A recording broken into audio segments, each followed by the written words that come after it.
ॿिए पासे वांके ठटे मां ख़बर ईंदासीं। ठटे जे हाई स्कूल रोड ते कार मां थायल लाशनि जे पसंदि जो परणो कंदड़ जोड़े तौरु सुञाणप कई वई आहे। पुलिस सलाह ॾिनो पली जो ऐं गुल ज़मीरा मसन जा लाश अस्पताल मुंतक़िल करे छॾिया आहिनि। एसएसपी ठटो डॉक्टर इमरान जी सरबराहीअ में ख़ासि टीम पारां जवाबदारनि खां पुछा गछा शुरू करे छॾी आहे।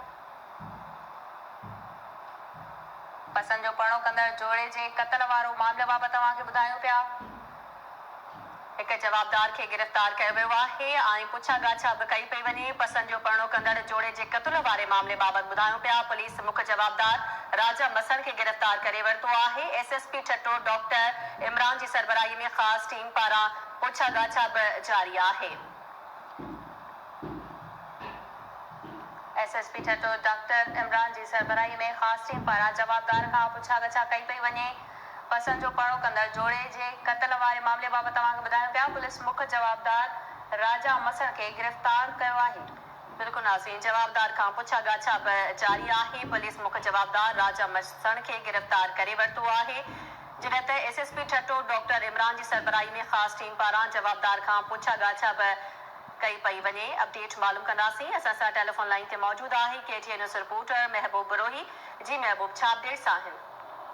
जी, ठटे में अॼु सुबुह हिकु कार में ॿ नौजवान जोड़े जो जेको कत्ल थियो, जंहिंजी बाद में सुञाणप जेका आहे 2 साल अॻु में प्यार जो परणो कंदड़ जेको दड़ो वासी अलादनो पली जो ऐं ठटे वासी नारी गुल ज़मीरा मिसल तौरु कई वई ऐं उन्हनि जी जेका पोस्टमार्टम अॼु करायो वियो सिविल अस्पताल ठटे मां, जंहिंमें पोस्टमार्टम दौरान पोस्टमार्टम कंदड़ टीम ॿुधायो त ज़मीरा गुल ज़मीरा मिसल जेका नारी आहे उनखे 2 गोलियूं मथे में ऐं नौजवान अलादनो पली जो खे 2 गोलियूं लॻल आहिनि।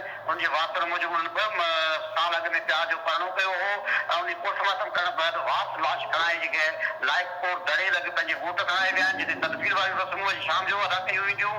पर हिन केस में अहम अॻुभराई थी आहे जो एसएसपी ठटो पारां तश्कील ॾिनल टीम ठटो पुलिस जी टीम मुख़्तलिफ़ हंधनि ते छापा आया, जंहिं छापनि दौरान कार्रवाई में केस में मुख्य जवाबदार जेको आहे जेका प्यार जो परणो कंदड़ औरत आहे, नारी आहे गुल ज़मीरा मिसल, उनजे भाउ जेको केस जो मुख्य जवाबदार ॿुधायो वञे थो, उनखे पुलिस गिरफ़्तार करे वरितो आहे ऐं उनखे राजा मिसल जेको जवाबदार आहे उनजो नारी जो भाउ आहे उनखे गिरफ़्तार करण खां पोइ पुलिस नामज़द मुंतक़िल करे उनखां जांच कई पई वञे। छाकाणि जो अञा ताईं वाक़े जो केस दाख़िल न थी सघियो आहे। वारस जेके आहिनि उहे कफन दफन कराइण तदबीर वारियूं रस्मूं करण खां पोइ अची केस दाख़िल कराईंदा। पर एसएसपी ठटो पाण पंहिंजी निगरानी हेठि उन सॼे मामले खे ॾिसी रहियो आहे ऐं उन हवाले सां जांच शुरू कई वई आहे। गिरफ़्तार जवाबदार राजा मिसल खां जेको इतला पुलिस ज़रिया ॿुधाइनि था त हुनखां पिस्टल जेको वारदात में इस्तेमालु कई वई 9mm पिस्टल उहा बि बरामद कई वई आहे। उनखां गॾु रुपी जांच शुरू कई वई आहे। हिन वक़्तु ताईं ऑफिशियली तौर ते त पुलिस हुनजी तस्दीक न पई करे, छाकाणि जो हुनखे ज़रिया ॿुधाईंदा त नामज़द मुंतक़िल करे हुनखां जांच कई पई वञे। पर हिन हवाले सां पोइ जीअं ई केस दाख़िल थींदो त हुनखां पोइ हक़ीक़तूं साम्हूं अची सघंदियूं। पर ज़रियनि तस्दीक करे छॾी आहे त जवाबदार केस जो मुख्य जवाबदार 2 नौजवान जोड़े जे बिटो क़त्ल में मुख्य जवाबदार तौरु जेको वारसनि पारां नॉमिनेट कयल जवाबदार राजा मिसल जंहिंजी निशानदेही कई वई उनखे पुलिस गिरफ़्तार करे वरितो आहे। जेका अलॻि धार हंध ते उनखे मुंतक़िल करे मख़सूस हंध ते मुंतक़िल करे उनखां जांच कई पई वञे। एसएसपी ठटो डॉक्टर इमरान अहमद ऐं डीएसपी ठटो जे अॻुवानी में उनखां जांच कई पई वञे। ऐं ख़ुसूसी टीम जेका आहे उहा ठटे ऐं सीआईए पुलिस जी जांच में शामिल आहे। हिन में अहम अॻुभराई थी आहे जो मुख्य जवाबदार जेको आहे राजा मिसल खे गिरफ़्तार करे नामज़द मुंतक़िल करे जांच कई पई वञे। जी महबूब बरोही, अपडेट्स लाइ अवां जी वॾी महिरबानी। ठटे में पसंदि जे परणो कंदड़ जोड़े वारे मामले बाबति तव्हांखे ॿुधायूं पिया। इंतिहाई अहम भराई थी आहे।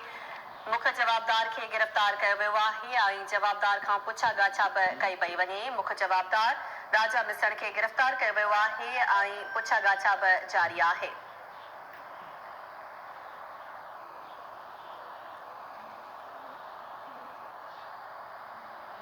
नाज़रीन, उॾेरो लाल मां अवां सां अहम ख़बर शेयर कंदासीं।